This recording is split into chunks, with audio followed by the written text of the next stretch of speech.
Mistcliff is 200 miles long and 1,000 foot high of volcanic rock. It's underwritten in Tomb of Annihilation, just saying in passing that it's got Aarakocra, Pteranodons and Quetzalcoatluses.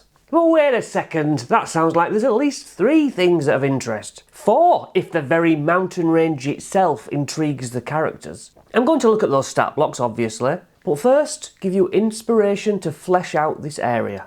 So the Mistcliff Peaks, also known as the Cloud Fangs, could have strange bird noises coming from them. The journey of intrigue would allow players to do like athletics climbs, giving several skill checks over deadly drops, rock falls and slick moss. Perhaps a Terrafolk mother has a high nest where she guards ancient stone tablets that she's stolen from some shrine. Or maybe just a magic item which will be of use to the party from a fallen adventurer. I was thinking you could put a natural crossing to the plane of air, which causes frequent storms, where they could meet Guardian Aarakocra, watching over this hidden portal in the clouds. Maybe the Aarakocra could assist in a fight with air mephits, or air elementals who want to widen the portal for easier access. And I thought about the fact that N'Bala's got a cave of pterodons in the side of the hill, so could we potentially put a bigger cave complex here?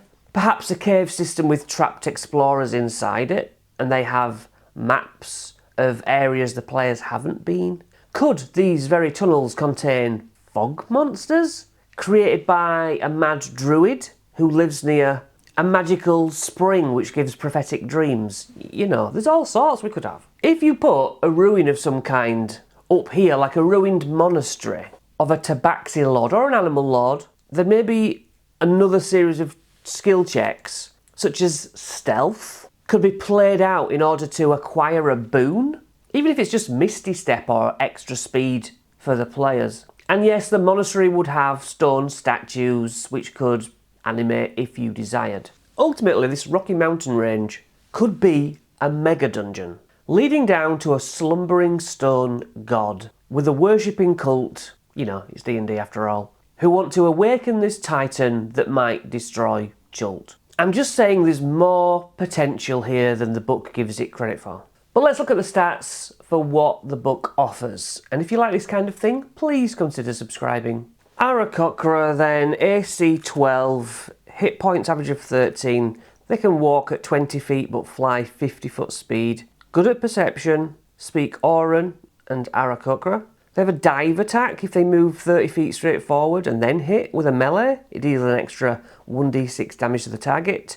Talons, +4, hitting for 4 slashing average, and they can hold a javelin or some projectile of some kind, which does a +4 and hits for 5 piercing damage. Pteranodons, AC 13, 13 health, can only walk 10 feet and flies for 60.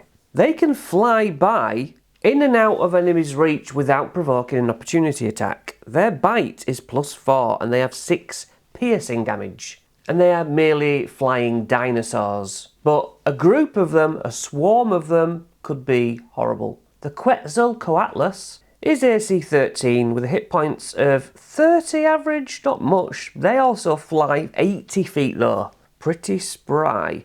Their dive attack is again 30 feet and it hits with a bite attack, doing an extra 3d6 damage to the target. They also don't provoke opportunity attacks when flying away. The bite is +4, a reach of 10 feet, and does 12 piercing damage. If you mix and match all these, you have a horrible fight, which is cool. Oh, and if you're still with me, let's look at alternate monsters I found. In Tomb of Beasts 3, I found 2 different elementals. One is the permafrost elemental and the other is a rock slide elemental. So consider these stat blocks. And also be on the lookout for these. These are secret video links, hidden not so well in my videos sometimes. The permafrost elemental, large and AC 16, health average 133, stomps around for 20 feet but burrows at faster 30, damage vulnerabilities, fire, resistant to bludgeoning, piercing and slashing, immune to cold and poison, speaks Terran, It can burrow through stone and earth, but it doesn't disturb the material. It doesn't create tunnels, in other words. The ground within 10 feet of it freezes over and becomes difficult terrain though. If it takes more than 15 fire damage, each creature within 10 feet of it must succeed a DC 14 con save or become infected with primordial plague disease. It takes 1 minute to manifest itself, and the creature will be poisoned. Your health points reduces by 1d10 on a failure every 24 hours until it is cured. It does 2 slams with +7, reach of 10 feet, 13 average bludgeoning plus the 7 average cold. It has a recharge ability. Strikes both its fists onto the ground, sending shards of ice from its body flying at creatures.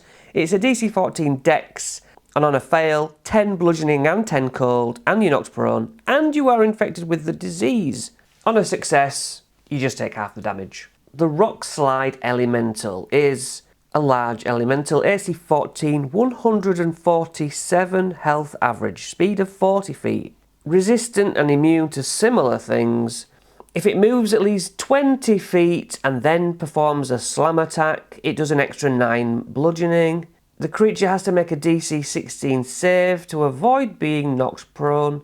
If the elemental used its bonus action of a nimble separation, the target has disadvantage on that saving throw. The bonus action nimble separation means it can briefly separate its components and take the dash option. Opportunity attacks have disadvantage until the start of its next turn. It breaks apart and reforms. It makes 3 slam attacks, all with +9 and a reach of 10 foot. 15 bludgeoning damage apiece. A range attack of +9, 15 bludgeoning, and the stone that's slung bounces to another creature within 10 feet of it. That creature then makes a DC 16 save or takes 9 bludgeoning damage. That provides you with a little bit of variety, and I thank you for watching.